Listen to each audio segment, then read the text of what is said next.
4.7 서울시장 보궐선거 국민의힘에 비해서 민주당의 선거전은 조금 잠잠한 느낌이었는데요. 당내 경선의 대진표가 짜여지면서 본격적으로 피치를 올리는 분위기입니다. 우상호 대 박영선, 박영선 대 우상호. 사실상 후보군이 이렇게 좁혀졌죠. 오늘 우상호 의원을 스튜디오에 모셨습니다. 어서 오십시오. 네, 안녕하십니까. 참 오래 외롭게 기다리셨는데 드디어 경쟁자가 나타났어요. 글쎄 말입니다. 네. 박영선 전 장관이 뭐 결심하신 거죠? 그렇죠. 그렇게 봐야 되죠. 네. 그렇죠. 소감이 어떠십니까? 글쎄 그동안 오랜 기간 10대 1로 혼자 싸우다 보니까 좀 외로웠는데 이제 그런 면에서 대야전선이라는 측면에서는 이제 원군이 하나 더 늘었으니까 좀 든든하고요. 예, 예. 근데 또 막상 경쟁자가 눈앞에 나타나니까 또 긴장감도 들고 그렇죠. 이게 뭐 인간이 다 그렇지 않습니까? 아니 언론에서의 분석을 쭉 좀 보니까 대체적으로 우상호 의원이 조직력에서는 우위에 있고 박영선 전 장관이 인지도에서 우위에 있다. 이렇게들 평가를 하고 또 김진표 공관위원장은 메시 대 호날두, 호날두 대 메시 이렇게 비유를 하시더라고요. 어떻게 생각하세요? 아마 대체로 이제 전문가들의 분석이 아마 근거가 좀 비슷하다고 봐야 되겠죠. 근데 이제 그만큼 왜냐하면 이제 국회의원들, 시의원, 구의원 이제 기존에 우리 당 생활을 오래 했던 선출직 의원들이 많이 도와주고 계신 게 사실입니다. 그리고 이제 인지도에서 제가 박영선 후보에 비해서 한 30-40% 뒤져 있었는데 작년 12월에 이제 제가 우상호 TV 등 여러 가지 유튜브나 또 여러 가지 정책 발표 등을 통해서 인지도가 좀 급상승하고 있는 건 또 사실이에요. 아직은 좀 뒤지고 있지만 완전 추격. 제가 도전자 아니겠습니까? 맹추격을 하고 있다. 저는 이제 자체 분석을 이렇게 하고 있고요. 예. 메시 대 호날두 어느 메시 하고 싶으세요? 호날두 하고 싶으세요? 글쎄 제 이름 성을 한번 붙여보니까 우메시, 우날두 우메시가 난 것 같아요. 우메시가 낫습니까? 날두가 좀 이상하지 않습니까? 우호날두 어쨌든 그렇습니다. 네. 어제 기자회견에서 그런 말을 하셨더라고요. 서울시장은 뛰어난 개인의 능력이 필요한 게 아니라 통합의 능력인 리더십으로 표출되는 문제라고 본다. 이렇게 말씀을 하셨더라고요. 이 얘기는 그럼 통합이란 능력 면에서 통합 면에서는 내가 박영선 장관보다 좀 앞선다? 뭐 이런 자신감일까요? 아니 근데 이제 언론인들이 자꾸 이제 비교해서 얘기하라고 그러니까 좀 난처해요. 워낙 제가 뭐 잘 아시겠지만 박영선 장관님하고 워낙 친한 사이라. 맞아요. 네. 근데 이제 언론은 어쩔 수가 없습니까? 자꾸 비교해서 얘기해달라. 두 분이 경쟁자예요. 이제는 어쩔 수가 근데 없어요. 이제 굳이 더 낫다 이런 거보단 네. 이제 우상호의 강점이 뭐냐 이렇게 물어보는 거에 대한 답으로 이해해 주셨으면 좋겠고요. 아무래도 이제 제가 박근혜 대통령 탄핵할 때에 다들 불가능하다 이렇게 이야기하던 것을 이제 통합력을 발휘하고 또 저쪽을 설득하고 해서 헌정사의 비극을 막으면서 무난히 이렇게 이루어낸 것을 보고 많은 분들이 선후배들이 야 잘하는데 리더십 괜찮은데 이런 평가를 제가 받은 적이 있어서 그걸 이제 강조한 것이고요. 네, 예. 그런 측면에서 예. 서울시장은 특정한 부처의 장관은 하나의 주제만 다루면 되지만 서울시는 또 그런 것들을 포함해서 굉장히 종합적인 주제를 다루는 물론이죠. 자리 아닙니까? 물론이죠. 그래서 여기는 특정 분야의 전문성보다는 훨씬 더 리더십이 더 중요한 자리가 아닌가 이런 말씀을 드린 것이죠. 그래도 뭐 내가 저쪽 후보보다는 뭐가 나은가 혹은 뭐가 좀 부족한가 이런 걸 세문 혼자 해보셨을 텐데 뭐가 더 나아요? 혼자 해보진 않고 같이 하죠. 같이 해보니까 뭐가 네. 더. 그러니까 이제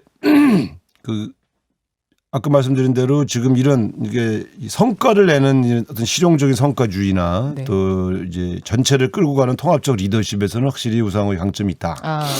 그 다음에 이제 가장 민주당다운 후보가 누구냐 할 때 네. 민주당 하면 역시 민주, 개혁, 진보 이런 개념들이 떠오를 때 그러면 6월 항쟁의 주역이기도 하고 탄핵의 주역이라보다 어떤 중심에 있었던 그런 인물이 훨씬 더 정통성, 정체성을 대표할 수 있는 간판 선수 아니냐.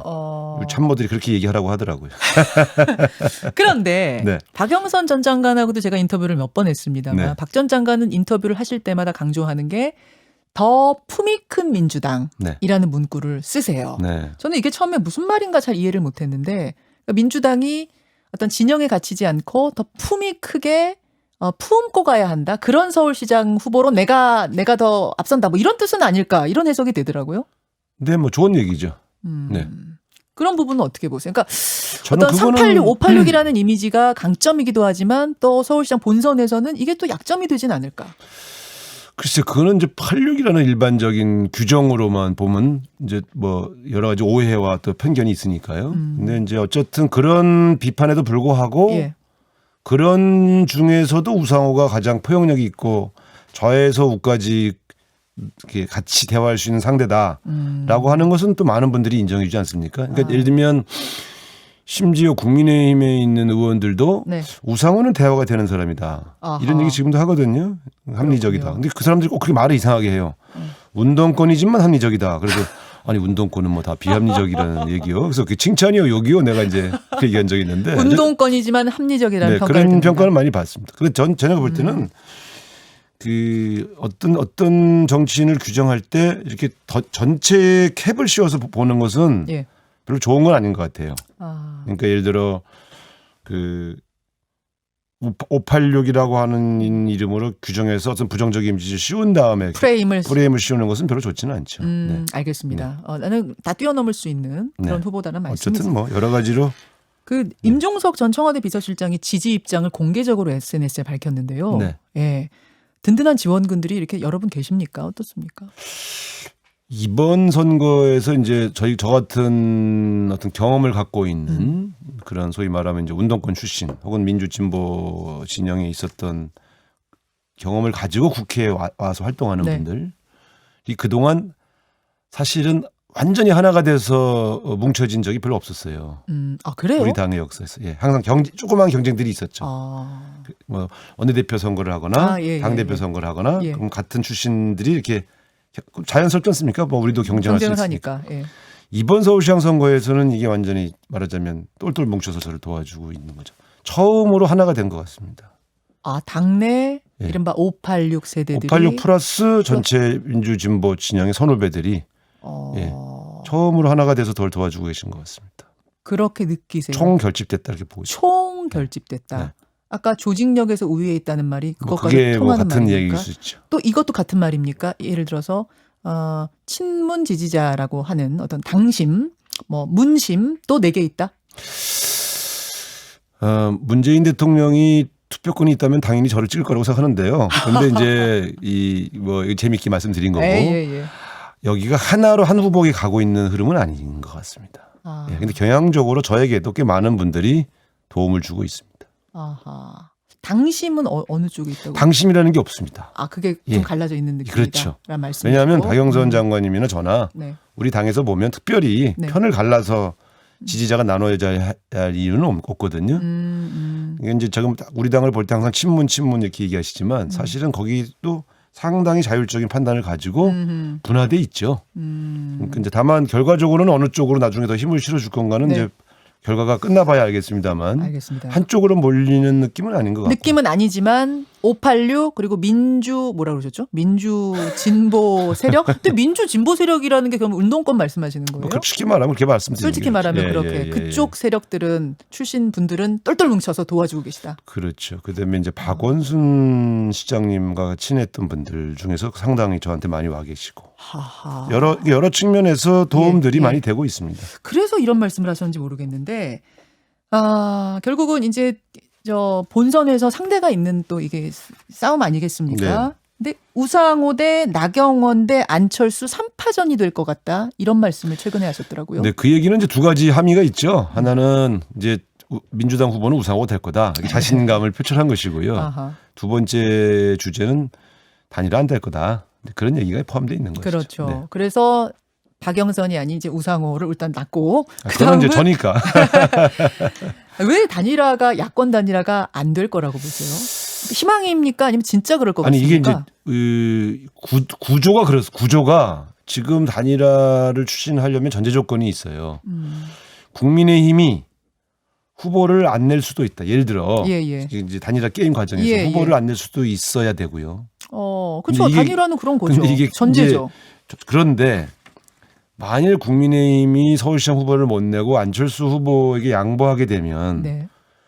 이게 이제 국민의힘의 존립이 좀 어렵습니다. 왜냐하면 이게 바로 대선 전초전이라서. 이것은 서울시장 후보를 안 내는 문제가 아니라 대선까지 주도권을 완전히 안철수 대표에게 빼앗기게 되는 아. 이런 문제거든요. 근데 그래서 전에 박원순 시장 경우를 생각하면 그때도 민주당이 큰 당이었는데 시민 후보 박원순 시장이 대표가 됐잖아요. 야권 단일할 때. 그때는 민주당이 네. 그 다음 대선에서 후보를 낼 수도 없을 정도의 상황으로 가지는 않았죠. 왜냐하면 그때는 박원순 시장님은 대권 후보가 아니었습니다. 아니었으니까. 안철수 후보 두 번째 안철수 대표는 서울시장을 나오셨으나 네. 이것은 대권으로 가는 교두보입니다. 아니 대권 포기하고 나오신 거 아니에요? 그렇게 포기했단 말 안 하지 않습니까? 포기를 전제로 깐 건 줄 알았는데 그거 그래서 아니군요. 이 싸움이 예. 이두 번째 전제는 예. 안철수 대표가 대권을 포기하면 그러면 이 단일화 게임이 또 나름대로 실현 가능성이 높죠. 아. 그래서 저는 겉으로는 그냥 서울시장 보궐선거의 단일화 게임인 것처럼 보이지만 네. 국민의힘의 존립에 관한 문제와 예. 안철수 대표의 정치 생명을 건 대권 행보라는 성격이 너무 강하게 부딪히고 있어서 아하. 야 이게 둘 중에 하나는 완전히 뭔가 이 모든 걸 포기하는 싸움인데 이 단일화는 그런 단일화이기 때문에 굉장히 어렵다. 굉장히 그런 생각이 듭니다. 그래서 저는 쉽지 않다. 이거 안 된다 이렇게는 말씀드리지 않고요. 예. 굉장히 성격이 예. 과거의 단일화와 다른 예. 그런 절체절명의 성격을 가지고 있어서 아하. 과연 룰을 정할 때부터 내가 질 수도 있다 이런 게임을 할 수 있겠나 양쪽이 참 어렵다고 봅니다. 그러니까 외나무나리에서 한쪽이 떨어져야 되는 것 정도의 어떤 그런 단일화라고 보시면 저는 이번 단일화의 성격이 그래서 굉장히 심상치 않다. 그러니까 예를 들어 우리는 박원순 시장에게 네. 예를 들어 이 단일화 게임에 졌어도 네. 박 시장이 우리 당에 입당할 거라는 것을 예상하고 있었기 때문에 바로 입당했고 다르지 않습니까? 예. 근데 이 둘은 그게 아니죠. 그게 아니에요. 예. 아니 뭐 안철수 대표가 혹 단일화에서 후보가 되더라도 되고 나서 입당할 가능성은 없다고 보세요? 합당하거나? 입당이 아니라 저는 국민의힘을 흡수하려고 한다고 보죠. 그렇기 때문에 지금 서로 잘 안 되는 네, 것이다. 이거는 뭐 그 다음 문제와 연결되어 있는 문제다 이렇게 보죠. 그 김종인, 안철수 두 분을 다 가까이에서 봐오셨잖아요, 네, 의원님. 같은 소속이었던 적도 있고 두 분 사이는 왜 갈라진 거라고 보세요? 그냥 지금 어떤 정치공학적으로 맞지 않아서입니까? 아니면 진짜로 좀 인간적으로 서로에 대한 좀 배척이 있는 겁니까? 김종인 대표님에게서 안철수 대표는 필요할 때는 늘 와서 도움을 부탁을 하는데 예. 그 도와준 것을 고마워할 줄 모르는 사람이다라는 판단이 있으신 것 같고 김 위원장 생각에. 네네. 그다음에 그 정치인은 끊임없이 소통하면서 변화하고 성장을 해야 되는데 네. 안철수 대표는 처음 자신을 찾아왔을 때와 비교했을 때 큰 변화와 발전은 없는 것 같다는 판단을 하고 계신 것 같아요. 그러면 저희 추측입니다만. 네, 근데 그래서 아마 여러 번 도와줘 보도 받고 관계도 맺어도 봤는데 참 긍정적 점수를 잘 안 주시는 것 같아요. 같이 해보셨으니까 같이 해보신 분이 판단이니 뭐 그런 게 있겠죠. 근데 이번에도 보면서 제가 안철수 대표도 공당의 대표인데 네. 그 국민의힘이 경선이 막 진행이 되니까 좀 다급한 나머지 원샷 경선을 같이 해달라고 하는데 제 느낌은 저런 것을 공당의 대표인데 그래도 뭘 애걸하듯이 해주십시오 이렇게 부탁을 할까? 그 조금 약간 저는 약간 좀 그런 면에서는 민망했어요. 아니 뭐 애걸하듯이까지 들리진 않. 그래요? 아무튼 제가 잘못 들었나 보네요. 알겠습니다. 네. 여하튼 네. 지금 본선까지 쭉 좀 판을 한번 읽어주셨어요. 네. 우상호 의원 공약을 한번 보죠. 공약과 정책.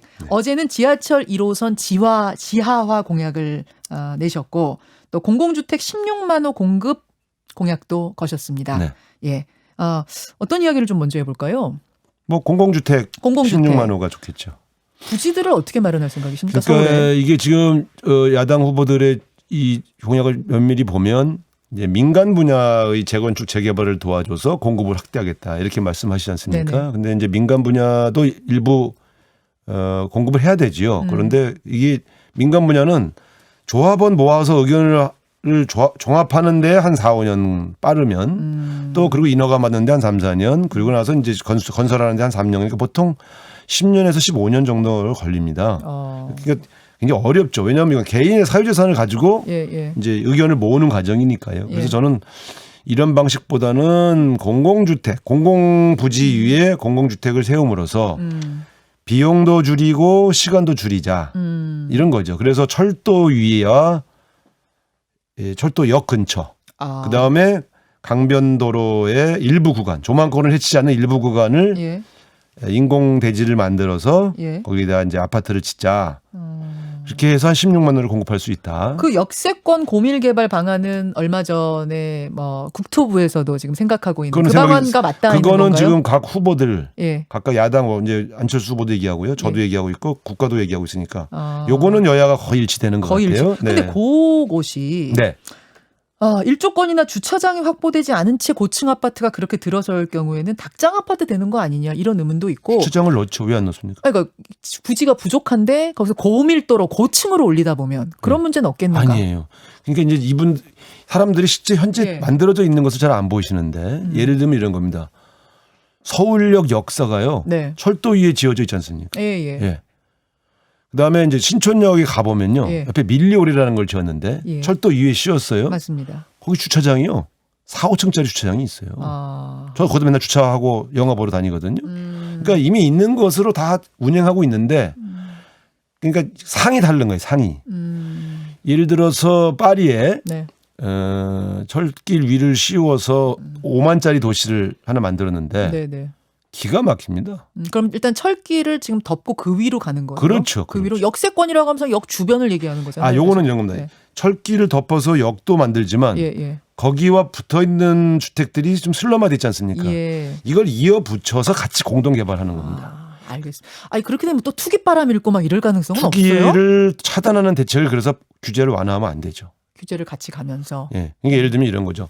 조합원의 자격을 거기에 거주한 연한을 일정 정도 제한한다든가 그러니까 갑자기 들어오는 것들을 제한한다든가 뭐 등등 여러 가지 장치가 다 가능합니다. 서울시장의 권한으로 가능합니다. 알겠습니다.